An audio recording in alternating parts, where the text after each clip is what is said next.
In this lesson, I'm going to explain how to smooth out shaky footage using the Warp Stabilizer effect. So let's go to Working Files, open up Projects, and go on down to 1006 Warp Stabilizer. You use the Warp Stabilizer to deal with a couple of problems. One might be a handheld camera like this one, where there's a little bit of camera movement like that, and you want to minimize the camera movement or smooth out the camera movement or remove the movement altogether. It kind of depends on the choices you make when you apply the effect. And then the other time is when you've got a lot of motion in it, like this point of view shot where the camera's kind of bouncing all over the place here. I was holding the camera with one hand here while holding the handlebars with the other hand, trying not to fall down. So you do get these kind of shaky camera moves, and so you want to smooth out the camera moves using this effect. So the Warp Stabilizer is over inside the Effects panel, over there under Video Effects, and go down to Distort. You might find it mildly humorous to find Warp Stabilizer in the Distort group, but you are kind of changing the way the video looks, moving it around a bit, so I guess it belongs in Distort. Now I'm going to drag it to the first clip here, and the moment I do that, it's going to start analyzing the clip. It does that automatically by default, and that's okay. It's analyzing the clip now and noting objects inside the clip and keeping track of them. So later, when it tries to compensate for that, whichever direction the object moved, it'll compensate by going in the opposite direction. That's the general approach. If you've got a lot of action in the shot, then it just keeps track of a lot of things and then tries to sort of smooth out that action. So the analysis can take a while. It might take a few minutes for a clip that's only 10 seconds long. So I'm going to pause the recording here. That was about a 3-minute process for this 10-second clip. And when that process is completed, it then stabilizes the clip using these presets here. Smooth motion for the stabilization, for the smoothness method, something called subspace warp, and for the borders framing, the stabilize, crop, and auto scale.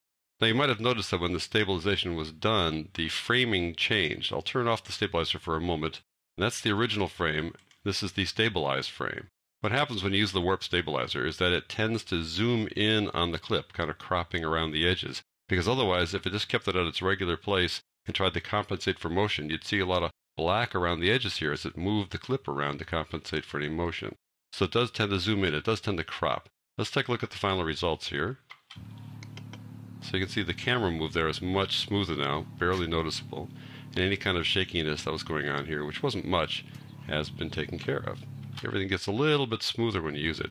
There are a number of options here. You can have smooth motion or no motion. No motion locks down the camera. There'll be virtually no camera motion here, but what happens when it does this is that it really crops it a lot. If it's any kind of panning or tilting, it cuts out all the areas that would have been panned or tilted.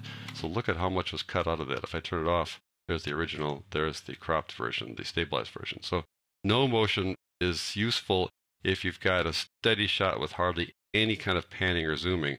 Otherwise, you'd cut off a lot of the clip. So I'm going to go back to the smooth motion there. Now notice every time you change one of these things, it re-stabilizes. It doesn't reanalyze, it just re-stabilizes, which is a good thing because the analysis takes a long time, but the stabilizing doesn't take anywhere near as much time. Let's go down to method here. It's 4 different methods, each one a little bit more complex than the other. Subspace warp can actually kind of warp things inside the image depending on how much action there is. So you need to check it out after it's done to make sure things don't look like they're bending, like this little bar here could have bent under subspace warp. This time it didn't bend, but sometimes with subspace warp you're going to find things are a little twisted and contorted, so you want to check that out. We'll start at the top here and run through here and see how they work. Go to position only. And position just tries to keep things more or less stable, but it might let things rotate a little bit.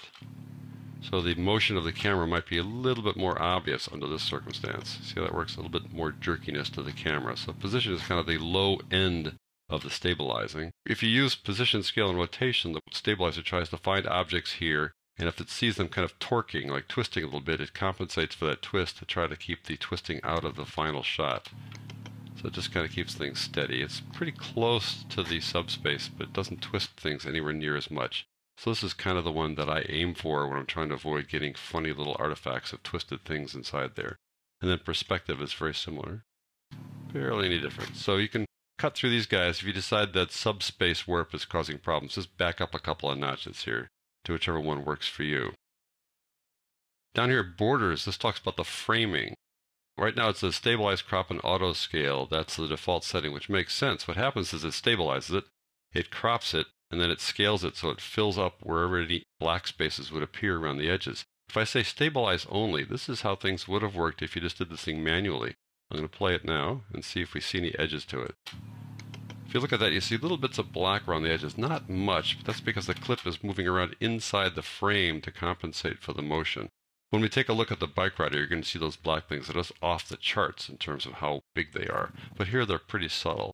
So if you choose stabilize only, you'll have to compensate for the fact that these things are going off the edges like that. Then you'll need to crop it or scale it to compensate.